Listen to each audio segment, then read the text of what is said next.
So I think I've already heard some ideas around overcoming some of these institutional and cultural challenges. So we can help our entities that really struggle with risk and perception of risk to shift out of that mindset by making risk look and feel smaller. And often it is smaller than it feels. So that's not a disingenuous strategy, but sharing success stories from other communities. I know we have folks like US Water Alliance for larger communities, and we'd love to see similar professional exchange networks around this kind of work for smaller communities as well. Convening a professional exchange network, people really learn best from their peers. So we love to be in a situation where we can put a bunch of infrastructure providers in a room together and everybody share their own ways of kind of managing risk and dealing with risk and as it comes up in these. Strengthening community engagement, as we've talked about, is obviously another big one. So recognizing that the more folks we have in our boat, the better able we are to manage whatever risk comes our way is really helpful. The way that we help, I always have to laugh when I say the word silos, because we had a former board member that didn't like the word silos and said, people develop silos for a very good reason. Our landscape is very specialized. We shouldn't beat up on people for having silos. It's a normal response to complexity and technical difficulty. And so he wanted us to call them pillars of excellence, and I have trouble with that, but it's a true thing. I don't want to beat up on people for having silos. So how can we help people kind of punch a little breathing hole in the wall of their silo and be able to see out, even if they're still living within their pillar of excellence? That's okay, but we can help get them a little breathing air in there. So I have pretty nerdy solutions to this, and two of them are just paperwork. Nobody wants to hear about paperwork, but setting some clarity and accountability when we get to a point of trying to implement these multi-sector projects, these multi-benefit projects, especially if you need a lot of coordination among entities. You know, Anne's going to laugh to hear me say this because I always tend to push in the opposite direction, but man, sometimes a color-coded spreadsheet goes a long ways, and knowing who's going to review what, when people will have time to object, when there are opportunities in the decision process, and some clarity around decision processes. So folks, whether they're a regulatory agency or an implementing agency or a community stakeholder, folks know when they have a chance to weigh in, and how is really important. And I want to share too a little bit more about this idea of a structured collaborative process, because really I think this is something that can help us navigate a lot of these kinds of challenges, but especially when we're working across silos or pillars of excellence. So this is a little model that my organization, Willamette Partnership, is in the middle of creating. It's based on an academic paper that I'm happy to share with folks from 2011, and I can never remember the title or the name of the authors. But sort of around how do you build, their lens was collaborative governance, and our lens is if you need people to collaborate across sectors, and especially between, let's say, health and natural resources or public and private. What we've discovered, and I think probably a lot of you would share, is actually if you want people to get to playing together in the sandbox down here at this joint action end, they need a lot of structure and predictability and kind of shepherding and thoughtful, caring support to be able to make through that process. So we've really started to use this model to help people see, hey, you can't just expect to toss everybody in a room together, have them make good decisions, and then implement a project together. There's an arc here, and as with value planning, it doesn't have to be a 5-year arc. It doesn't have to be a every week at the collaborative table kind of arc. But we need to go through a process of exploring the goal of all of us sitting here at the table together and finding our shared motivation. What is it that brings us together? Why do we want to take joint action? And then often stepping back and saying, who should be at our table that might not be at our table? Let's set a collaborative table. Let's draft out a roadmap. Let's figure out what decisions we need to make as a group, and then zoom back out and see who might be affected by that we need to make sure that we're bringing into the table in a way that's inclusive and welcoming. And then this is kind of, I think the nerdiest of the nerdy of the work that Willamette Partnership does in technical assistance to water infrastructure folks is helping manage information. So helping with information synthesis, getting people what they need, the perspectives they need to make good decisions. And then just sometimes having folks recognize that they are making a decision together, or that they have a series of decisions that they have to make together. Sometimes just helping a group of people who are working together realize that they have made a decision and they can stop talking about it. So sometimes even just showing this figure and walking people through this arc can really help orient. And the reason we made it this shape, and I bet some of you have really experienced this yourselves, is, boy, this early phase can feel like an uphill slog. But if you do your homework in discovery and definition and principled and equitable engagement throughout, then things start to, the flywheel takes off, right? And the world gets easier, and we're able to do hard work together and complex work together in a way that, you know, naturally, like I said, humans might not be good at, but we can build some structures and tools in that help make that easier. If you don't do your homework on this end, then this can feel like falling off a cliff. People don't know why they're working together. They don't know who they're working with. They don't know what decisions they're going to make. And that makes it really, really hard to take risk together, which at the end of the day is often what folks are faced with.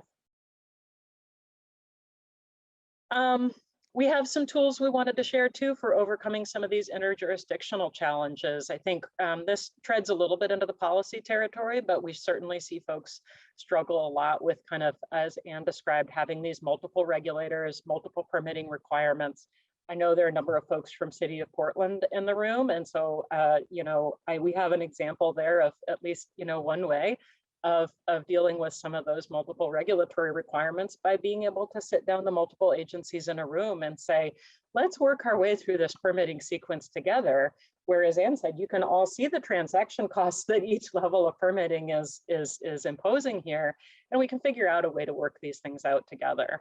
The REDS, the Regional Economic Development, I always forget what that stands for. The REDS that Ted mentioned earlier, also a good format to do that. When you see this brilliant community vision sort of presented by the community in the front of the room, and then the funding and regulatory agencies are sitting around the room listening and getting excited and recognizing, I have something to contribute here, I have something to share. And then you send them into a breakout session and say, how is your agency going to help make sure this awesome thing happens? That can really help address some of those sort of intersecting permitting barriers at the same time. And we've been learning a lot with our partners too about this idea that, you know, silos are silos, but especially when they create a lack of data sharing. We hear a lot of challenges among our partners at the state level and between the state and local levels, that there's a lack of data sharing that makes it difficult to make decisions with the same common set of information. And so things like data sharing agreements, nerdy again as that might sound, or even just having somebody whose job it is to go back and forth between those agencies and make sure that the people who manage data are sharing the data and supporting decision-making, joint decision-making the best they can is really helpful and important. So there's a lot of ways to build coordination into our systems and to start sort of funding and staffing and building those. And, you know, those of us who work in the nonprofit sector have an opportunity often to support that from the outside. So sometimes if we normally wear an advocacy hat in our organization, that's great, but can we sometimes take off our advocacy hat and really look at how we can support better decision-making, identify those change champions in the agencies and be able to support folks in taking risk. I saw a question yesterday around braided funding, and it reminds me again of our old ecosystem services days when we used to talk about stacking funding, and there was a lot of controversy around that. What I love about braiding is it doesn't scare people anywhere near as much as stacking funding, and it really creates a unique opportunity. So this idea of being able to overcome funding challenges by bringing in funding from a bunch of different sectors and a bunch of different scales really can help us break out of, I can't recall whether this came up in this workshop or the previous one, but a lot of times I see folks go through a process similar to the value planning process. And what comes out the other end is really cool, but it also feels kind of daunting. And we see people at the local level, especially decision makers, saying, you know, we've just got a wastewater problem here. We've just got a transportation problem. We don't need a Cadillac solution here. We can't afford a Cadillac solution. We just need to get the simple problem solved. And of course, as we've seen, that limits our ability to multi-solve and actually make a good use of resources. So we're often able to come back in, present folks with some opportunities for a braided funding strategy and say, look, you can have the Cadillac. I know you're not used to getting the Cadillac for your community because there's been underinvestment over time and you're not used to having the resources you need to get what your community needs. But when you can tap into multiple sectors and multiple scales, actually there's an opportunity to do that. And there's an opportunity to do that even for very small communities that are resource strapped or capacity strapped. So helping find these ways to identify, just sit down and do the legwork and identify new sources of funding and figure out how to braid them together is really helpful. And Lenny shared, and I'll just mention briefly too, this Crooked River Wetlands Complex in Prineville, Oregon is a really awesome example of that. So 2 weekends ago, I came by here with my own family. I was driving back towards Portland from Eastern Oregon and had a chance to get out and learn about birds and stretch our legs in the middle of a long drive. And look at this project and all the different benefits that it provides. This price tag was actually lower. So from the sort of traditional gray infrastructure treatment solution, my understanding from colleagues is, and this was featured in the natural infrastructure paper that I think folks shared yesterday or should be in the resources. But there's this project actually brought a lower price tag, but they were also able to dig really deep and build a pretty innovative braided funding approach. From everybody from USDA Rural Development and Infrastructure Finance Authority to grant contributions from Confederated Tribes of Warm Springs and Portland General Electric. And even the Kiwanis and the local Audubon Society helped contribute, and it really reduced the price tag and leads to lower utility rates for everybody and a greater package of benefits as well. So those are good news stories and can really help us both kind of sell these concepts that we know are based in community needs and values, and also get the work done. So I'm going to plug one more paper real quick while we're talking about funding, and we can dig into this in more detail if folks are interested. But there's a report that Emily will share in the chat momentarily here that we published at Willamette Partnership with some partners earlier this year called Water Investment Ready Oregon. And what we really did was, well, people who know more about data management than I do pulled 12 years worth of data on all the federal funding sources that support water infrastructure and restoration in the state of Oregon. We could actually do this for any state and any sector, and we're actually working right now with Nature Conservancy in Washington to do a similar analysis for Washington State. But through this analysis, we were able to see that, hey, overall, Oregon actually competes really well for federal water spending. Things that build on our unique history as a state with a lot of federal forest lands and the unique history of the Oregon Plan for Salmon and Watersheds and our ability to work cooperatively across sectors as a state have really lifted us up in those spending categories around forestry and fire, salmon species recovery, and cooperative federal lands management. But we were able to see that Oregon's just leaving a lot of money on the table in places like FEMA pre-disaster mitigation funds, EPA grants, the USDA Rural Utilities Service. And we were able to bring those lessons to some of our partners in the state legislature and in state agencies to be able to say, hey, here are a couple recommendations, here are a couple best practices from states that are able to tap into these a little bit more successfully that we might want to consider in the future. So that's one kind of solution, is really to just step back and, as CSI says with value planning, take a more balcony view and think about where we're able to bring in funding historically and where we've faced some more challenges.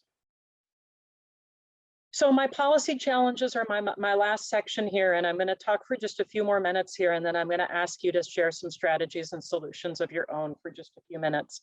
The policy challenges that we hear most often when people are considering these, these multi-benefit style approaches are, look, it's not allowed, or at least it's not clear to me from my enabling authority that it's allowed.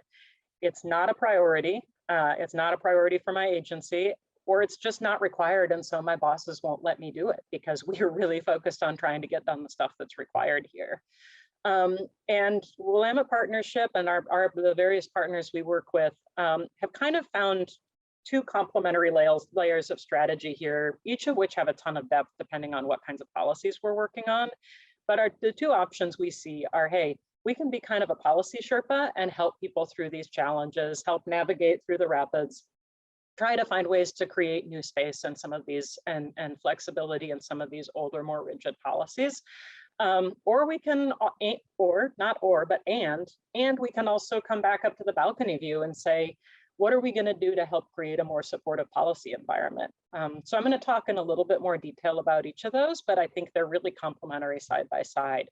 We get a lot of satisfaction out of helping folks create some flexible, innovative solutions within the policy environment they have. But sometimes it gets tiring to just help people haul their boat over the same old rocks over and over again. And so we really want to find ways to explore some policy solutions that can help remove some of these barriers and not just help people dance around them. So some of the tools that we bring to helping folks find new space, that collaborative process model that I shared earlier is a great space for folks to be working through policy challenges together and be able to have implementers and regulators and, let's say, environmental and other interests around the table to help us figure out how to navigate through policies in a way that allows for a face-to-face communication and really allows us to sort of build community and build connection while we're dancing through the boulders. Something as simple as a SWOT analysis for those of you that are familiar with this: strengths, weaknesses, opportunities, threats, just helping people get a view of their landscape and figuring out kind of what's the entirety of policy challenges that we need to navigate through here. And then we have technical toolkits that we've developed, and many of you will be familiar with our years of work on water quality trading, and where we've built out kind of the structure where we'll just tell people, look, here are the options that you have in front of you, and sort of building out an approach to navigate through these policies. I'm not going to tell you how to do it. You're the agency, you're the public entity that has to figure out how to meet your regulatory requirements. But here's 5 different ways that we see that you could do that. And then here's kind of the implications of each. Here's some considerations. So we've built a number of different memos that we call policy options and considerations that just help people structure these projects and programs in a way that navigates through. And then this idea of a policy action framework, and I think Emily will share one that we developed for the unique environment that Lenny works in around outdoor preschool. That kind of bridges us over into that policy change space. So the ability to be able to zoom out and say, hey, what would a policy landscape look like that started to address some of these barriers? And how can we start creating that change is, as I said, an important transition for us to make. So I'd encourage folks to take a look at those and think about how the way that we frame managing these policy challenges really makes a difference in the ability to sort of implement these over time.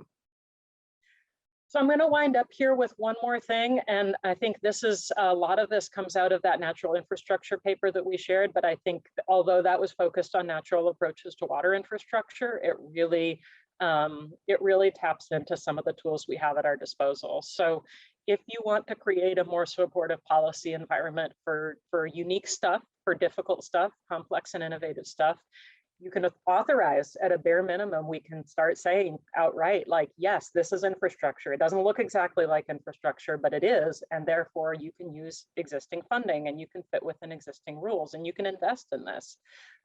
We can encourage folks to prioritize it and to check and see whether multi-benefit solutions will work before diving in. And I know some of the Clean Water State Revolving Fund work that's done within that program really helps folks explore or encourages or incentivizes folks to explore innovative solutions in a way that doesn't always happen otherwise. You can require, and that's always a sticky point, I think, with our folks that work on the ground at the local level and a lot of our partners. So, you know, but it is an option to say, hey, you've got to at least take a look. You've got to at least take a look at the landscape and see if there could be a better solution for the community here. I mentioned a little bit expanding the uses of existing funding, so we can make sure that infrastructure dollars can be used for community engagement, can be used for stuff like value planning and pre-design, can be used for innovative solutions that may not be clear even to the funder right now whether that's the case. And of course, we can dig in and create new funding. We can help folks manage risk through policy tools, and sometimes that means changing regulations, as much as I know that can be an uncomfortable conversation for folks. Sometimes it means just creating some guidance and a glide path at the state or federal level where the regulator actually helps us figure out how to navigate these boulders. Marie yesterday mentioned the idea of being able to better quantify outcomes for are kind of less quantifiable benefits as a key to being able to implement these things. And sure enough, the more we can say either qualitatively or quantitatively about the multiple benefits these projects create, the more we're able to get folks funding and implementing them. And being able, I said again, to fund community engagement, education, technical assistance, and just recognizing that infrastructure design doesn't start when the need goes off to the consultant's office, to the engineering consultant, and then they come back with a solution. There's a lot that has to happen before that if we want good decisions to come out of it. Thanks, guys. Lenny, take us home. We'll let these people go. Yeah, thank you all so much. We also have a InfrastructureNext website that we launched last week. So please look at that to see what resources we have. It will be a hub for tools, resources, trainings in the future. And again, we want to hear from you what tools will be useful, and we'll build on to that website as we grow and hope to build our community of practice. And finally, just thank you all for being with us over the last 2 days. I know it was a long time and you all have work that's going on, but just to take a moment to think creatively, be innovative, and learn this with us, it's, we really appreciate it and very grateful for that time. And it feels so great to have such a diverse group of innovators that want to see this type of work grow. So that's really encouraging for us, and we hope to connect with all of you for your projects, to hear what you're working on now and in the future as well.